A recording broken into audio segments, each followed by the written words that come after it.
2024 లేదా 25లో డిగ్రీ లేదా బీటెక్ చదివారా? సాఫ్ట్వేర్ జాబ్ కోసం ఎదురు చూస్తున్నారా? అయితే కోడ్ జ్ఞాన్ 100 డేస్ కోర్సులో చేరండి, జాబ్ సాధించండి.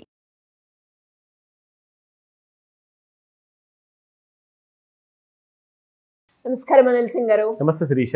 సార్, వెడ్డింగ్ సీజన్, చాలా మంది కూడా పెళ్లి చేసుకుంటున్నారు. పెళ్లి చేసుకున్నారు అంటే ఆటోమేటిక్గా బ్యాచులర్ లైఫ్ నుంచి నెక్స్ట్ ఫ్యామిలీకి ఎంటర్ అయినప్పుడు ఆ రెస్పాన్సిబిలిటీస్ అనేవి పెరుగుతాయి. ఒక ఫ్యామిలీ మెంబర్ మన దాంట్లో యాడ్ అయ్యారు అంటే వాళ్ళకి కావాల్సిన ఖర్చులు అండ్ నెక్స్ట్ ఫర్దర్గా ఫ్యూచర్ ప్లానింగ్లో కిడ్స్ గురించి అండ్ ఇలా మనం చూసుకుంటే అన్నీ కూడా మనకి అడిషన్ అవుతాయి అని చెప్పొచ్చు. మరి సార్, మరి శాలరీ మాత్రం పెరగలేదు. నాకు వచ్చి ఇంత శాలరీలో మీరు ఎప్పుడు చెప్తారో ఫైనాన్షియల్గా స్టేబుల్గా ఉండాలి అని. ఇప్పుడు నాకు ఒక 50,000 వచ్చింది అనుకోండి సార్, నా ఫ్యామిలీలో ఇంకొకరు యాడ్ అయ్యారు. ఇప్పుడు నేను సేవింగ్స్ చేయాలి అంటే ఏ రకంగా చేయొచ్చు? Excellent question. Because marriage season, so many people are going to get married and many people are also already who are also married and planning for children. So వీళ్ళందరికీ కూడా బాధ్యతలు పెరిగిపోతాయి, కానీ తగ్గవు. అవును. ఇవన్నిట్లో కూడా చాలా సక్సెస్ఫుల్ అవ్వాలి, ఒక హ్యాపీ లైఫ్ లీడ్ చేయాలి. ఇది అందరి డ్రీమ్. అఫ్ కోర్స్ దాని కోసం మనం అందరం కూడా కష్టపడుతున్నాము, చాలా పని చేస్తున్నాము. అది పాత జంట కొత్త జంట అందరికీ ఉన్న టెన్షన్స్ ఏది కామన్, చాలా ప్రిటీ కామన్. సో మీరు అడిగిన ప్రశ్నకి నేను మీకు 2 ఆప్షన్స్ ఇస్తాను. మన ప్రేక్షకులు ఎవరైతే చూస్తున్నారో I'll give you not 1 but 2. Option number 1, నా నెలవారీ ఖర్చులు ఏవైతే ఉన్నాయో అది నేను మేనేజ్ చేసుకుంటాను, కానీ నాకు ఒక దారి చూపించండి. కనీసము నాకు ఒక కైండ్ ఆఫ్ ఒక 10 లక్షల అమౌంట్ కానివ్వండి, ఒక 10 years 20 years కాదు సార్, నేను 5 years లోపల నాకు కావాలి. అదొకటి. ఆ 5 years తర్వాత ఆ 10 లక్షలకి అంత విలువ ఉండకపోవచ్చు, కానీ మీరేం చేయొచ్చు అంటే ఆ 10 లక్షలు ఒకవేళ మీరు పెట్టుబడిగా పెడితే మీకు ఎలాంటి కైండ్ ఆఫ్ రిటైర్మెంట్ లైఫ్ని మీరు జస్ట్ 5 years తర్వాతే 6th year నుంచి మీరు రిటైర్, మీరు ఇక ఉద్యోగం చేసే అవసరం లేదు, మీరు ఇంట్లో కూర్చొని జీతాలు తీసుకోండి. బాగుంది సార్. ఓకేనా? సో 6th year నుంచి మీరు హ్యాపీగా ఇంట్లో కూర్చొని మీరు ఒక పాసివ్ ఇన్కమ్ ని ఏ పని చేయకుండా, ఏ వ్యాపారం చేయకుండా, ఏ ఉద్యోగం చేయకుండా మీరు ఇంట్లో కూర్చొని హ్యాపీగా ఒక శాలరీ తీసుకుంటారు. ఇది ఆప్షన్ నెంబర్ 1. ఓకేనా? రెండోది ఆప్షన్ నెంబర్ 2. ఒక 20,000 30,000 జీతం ఉందండి, వాళ్ళ ఇంటి ఖర్చులు ఎన్ని ఉంటాయండి?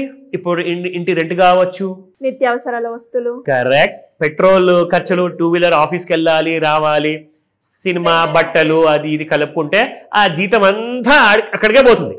ఓకేనా? ఆ 30,000 సంపాదించే వాళ్ళలో కనీసం 20-25,000 అయితే ఈజీగా ఇంపార్టెంట్ ఖర్చులకు పోతుంది. నేనేమంటానంటే ఈ 2వ ఆప్షన్ లెక్క మీకు ఒకవేళ నచ్చితే దీనికన్నా మీరు సరే అని చెప్పండి, అది నాకు మీరు కాల్ చేసి అడగచ్చు. అయితే ఇందులో మీకు ఏం చేస్తానంటే మీరు ఏదైతే సంపాదిస్తున్నారో నెలకి 30,000 రూపాయలు, 20 నుంచి 25,000 ఖర్చులు పెడుతున్నారు కదా, అవన్నీ ఖర్చులు ఇప్పటి నుంచి మీరు పెట్టినప్పటి నుంచి పెట్టుబడి నేను మీకు ఆ 25,000 కూడా మీకు ఫ్రీ చేసేస్తాను. మీరు ఖర్చు పెట్టాల్సిన అవసరం లేదు. మీ జీతంలో నుంచి మీరు పెట్టే పెట్టుబడి మీకు ప్రతి నెలవారీ ఖర్చులు మీకు తెచ్చి పెడుతుంది. మరి అంత వస్తుందంటే నేను ఎంత పెట్టుబడి? Absolutely, that's a good question. So మెల్లమెల్లగా ఇప్పుడు అందరికీ కూడా ఇది ఒక ఐడియా అనేది క్లారిటీ వస్తుంది.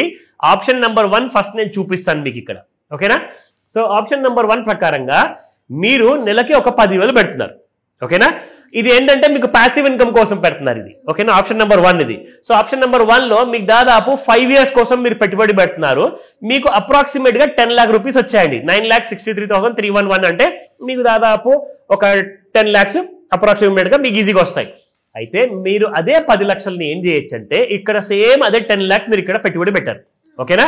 ఆ 10 lakhs ని మీరు స్టార్టింగ్ ఫస్ట్ ఇయర్ నుంచి మీరు ఫస్ట్ 10,000 రూపాయలు తీసుకుంటారు ఇంట్లో కూర్చొని, ఏం పని చేయకుండా. ఓకేనా? 10,000 రూపాయలు మీరు ఇంట్లో కూర్చొని తీసుకుంటారు.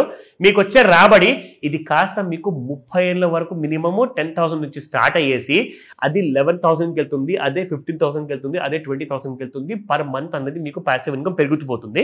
మీకు మొత్తం 30 ఏళ్ళ వరకు ఒకలాంటి pension amount from the 6th year onwards మీకు స్టార్ట్ అవుతుంది కదా, అది 30 years తర్వాత 31st year మీకు వచ్చే ఇన్కమ్ ఆగిపోతుంది. నెక్స్ట్ 30 ఏళ్ళ వరకు అయితే మీకు వస్తుందండి, 31st year ఆగిపోతుంది. అప్పుడు మీకు ఏమొస్తుంది?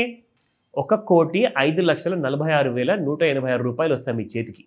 అంటే 1 కోటి రూపాయలు మీకు ఈజీగా మీ చేతిలో ఉంటాయి 31st year. ఆ టైంలో మీకు ఇన్కమ్ ఆగిపోతుంది. అయితే మీరు అప్పుడు ఏం చేయొచ్చు అంటే ఇదే 1 crore రీఇన్వెస్ట్మెంట్ చేయొచ్చు. రీఇన్వెస్ట్మెంట్ చేస్తే ఏమవుతుంది, మళ్ళీ 32nd year నుంచి మీకు ఇమ్మీడియట్ గా మంత్లీ ప్యాసివ్ ఇన్కమ్ అనేది అప్పుడు మీకు కనీసం 1,00,000 రూపాయలు వస్తాయి. నెలకి, because you're investing a bigger amount. మీరు ఇక్కడ 10 లక్షలు పెట్టుబడి పెడితేనే మీకు ₹1,00,00,000 వచ్చాయండి 30 సంవత్సరాల తర్వాత. పైగా మీకు ప్యాసివ్ ఇన్కమ్ కూడా వచ్చింది. ఓకేనా, మీకు అన్ని వస్తున్నాయి ఇక్కడ, యూఆర్ గెటింగ్ ఎవ్రీథింగ్ అనమాట. ఇది ఆప్షన్ నెంబర్ 1 ప్రకారంగా మీకు 30 years వరకు మీకు ఆ అమౌంట్ వచ్చిన తర్వాత 31st year మీకు ₹1,00,00,000 మిగులుతాయి. ఆ ₹1,00,00,000 మీరు మళ్ళీ రీఇన్వెస్ట్ చేసి మళ్ళీ మీరు ఉద్యోగాలు చేయాల్సిన అవసరం లేదు. మళ్ళీ ఇంట్లో కూర్చొని దాదాపు ₹1,00,000 యాజ్ అ ప్యాసివ్ ఇన్కమ్ గా తీసుకోవచ్చు 31st year నుంచి ఆర్ 32nd year నుంచి. సో ఇది ఆప్షన్ నెంబర్ 1. ఆప్షన్ నెంబర్ 2 చెప్తా. సో ఆప్షన్ నెంబర్ 2 ఏంటంటే, మీరు ఏదైతే పెట్టుబడి పెట్టబోతున్నారో, ఇప్పుడు నేను చెప్పాను మీ ఇంటి ఖర్చులు ఉన్నాయండి 20 నుంచి 25,000 ఉన్నాయి, మీకు 5,000 మిగులుతున్నాయి. అది కూడా మిగలకపోవచ్చు, సరే 30,000 ఖర్చులు ఉన్నాయి అనుకుందాం. ఆ 30,000 మొత్తం కూడా మీరు ఏం చేస్తారంటే ఎవ్రీ మంత్ మీరు వచ్చిన అమౌంట్ లో నుంచి కనీసం ఒక 10,000 పెట్టుబడి పెడతారు. ఓకేనా, మీరు ఆగాల్సిందల్లా ఫస్ట్ 1 year లేదా 2 years తర్వాత నుంచి సెకండ్ ఇయర్ నుంచి మీకు కావాల్సిన ప్రతి నెల కావాల్సిన ఖర్చు డబ్బులు మీకు ప్రతి నెల మీ అకౌంట్ లో పడతాయి. అది ఎలా అంటే, మనం తీసుకోబోయే మ్యూచువల్ ఫండ్ ఇన్వెస్ట్మెంట్స్ ఏవైతే ఉంటాయో మినిమం 10,000 పెట్టుబడి మీరు పెట్టాడు మొదటి సంవత్సరం, 2 సంవత్సరాలు పెట్టారు, 2వ సంవత్సరం నుంచి మీకు కావాల్సిన ఇంటి ఖర్చుల డబ్బులు మీకు వస్తాయి. ఎలా అంటే, ఆ టైంలో మీకు కావాల్సిన సంవత్సరానికి హెల్త్ ఇన్సూరెన్స్ ప్రీమియం ఉండొచ్చు, మీకు కావాల్సిన మంత్లీ రెంటల్ డబ్బులు కావచ్చు, మీ నిత్యావసరాల ఖర్చులు కావచ్చు, ఇవన్నీ కూడా మీకు ఆప్షన్ నెంబర్ 2లో అవైలబుల్ ఉంటుంది. స్టార్టింగ్ ఫ్రమ్ మినిమం 10,000 నుంచి మీరు పెట్టుబడి పెట్టుకుంటూ వెళ్ళాలి. ఇప్పుడు ఫర్ ఎగ్జాంపుల్ అండి, నా అవసరము జస్ట్ ఒక 5,000 ఉంది సార్, నాకు ఎక్కువ లేదు అంటే మీరు పెట్టుబడి తక్కువ పెట్టచ్చు. సార్ నాకు ₹1,00,000 ఖర్చులు ఉన్నాయి సార్ ప్రతి నెల, ఎలా చేద్దాం, దానికి మీరు పెట్టుబడి ఎక్కువ పెట్టాల్సి వస్తుంది. అందరూ ఏమనుకుంటారంటే, నేను జస్ట్ 10,000 పెడితే మీరు ₹1,00,000 కూడా మీ ఖర్చులు ఉంటాయి, మీరు తెచ్చుకోవచ్చేమో అనుకుంటారు. అలా కాదండి, మీ ఖర్చుల మీద డిపెండ్ అయి ఉంటుంది మీ పెట్టుబడి. మీకు ఒకవేళ అబ్సల్యూట్లీ మీకు ఖర్చు ఎక్కువ ఉందనుకోండి, మీరు పెట్టుబడి ఎక్కువ పెట్టాల్సి వస్తుంది. సో ఇవన్నీ క్లారిటీతో నా దగ్గరకు రండి, నేను మీకు ఈ ఫైనాన్షియల్ ప్లానింగ్ క్లారిటీతో చేపిస్తాను.